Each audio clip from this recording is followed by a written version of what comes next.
हे सुधीर मुनगंटीवार इथले आमदार तसे माझे मित्र 1995 सालापासून दोघेही सभागृहामध्ये आहोत. लायब्ररीमध्ये रात्ररात्र वाचत गप्पा आलेलो.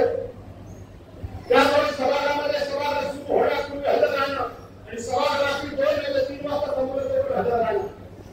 पण ह्याच्या डोक्यात हवा नाही गेली या सुधीर भाऊ. बरोबर आहे का? आणि भारी दिली तो कधी पण बोलताना बघा उद्धव साहेबांना मी सांगे पाणी पावडर करून येतो. बरोबर ना? चुकतंय ते.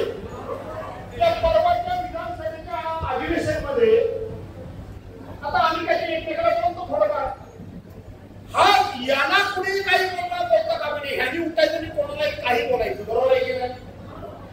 आता मी कसं आहे की माझी सभागृहातले बघता की नाही भाषण असाच मी वेळेला ऐकतो तर लगेच मला डायरेक्ट घरी टोला मला डायरेक्ट. बरोबर आहे?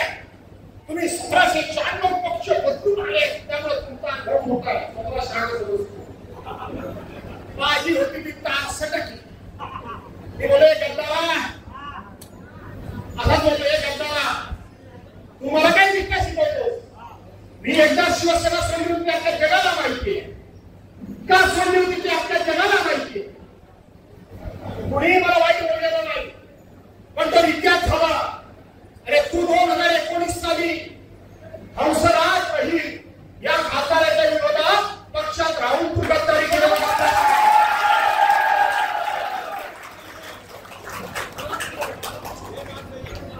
तुम्ही मला सांगा एखाद्यानं सगळं पक्षाचा पदांचा मी आमदारकीचा राजीनामा दिला मी पदांचा राजीनामा दिला. आता जसे 40 गद्दार पदांनी आमदारकी घेऊन गेले तसा मी गेलो नाही. मी आमदारकीचा राजीनामा देऊन गेलो. बरोबर आहे? आता स्वतःच्या पक्षात राहून गद्दारी करणारा मोठा गद्दार का इमानदारी बाहेर जाणारा गद्दार? स्वतःच्या पक्षात राहून पक्षाशी गद्दारी करणारा गद्दार मोठा नाही. तो स्वतःच्या पक्षाशी गद्दारा करणारा सगळ्यात मोठा जर गद्दार कोण असेल तर सुधीर मुनगंटीवार.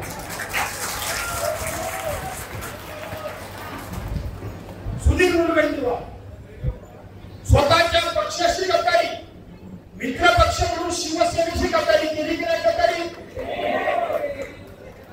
या सुधीर भाऊला असं वाटतं की 2019 साली तुला उपयोग केले असते मला माहित नाही.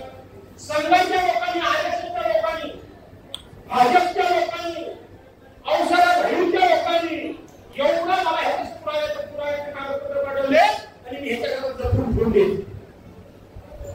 या कसा गद्दार आहे? मी बोलत नव्हतो दोस्तीमध्ये पण ठरवलं होतं ज्या दिवशी कधी चंद्रपूरला जाईल त्यावेळेला या मुनगंटीवार पूर्ण करून टाकायचं. लोकशाही मराठी ऐका, पहा, जागरूक रहा.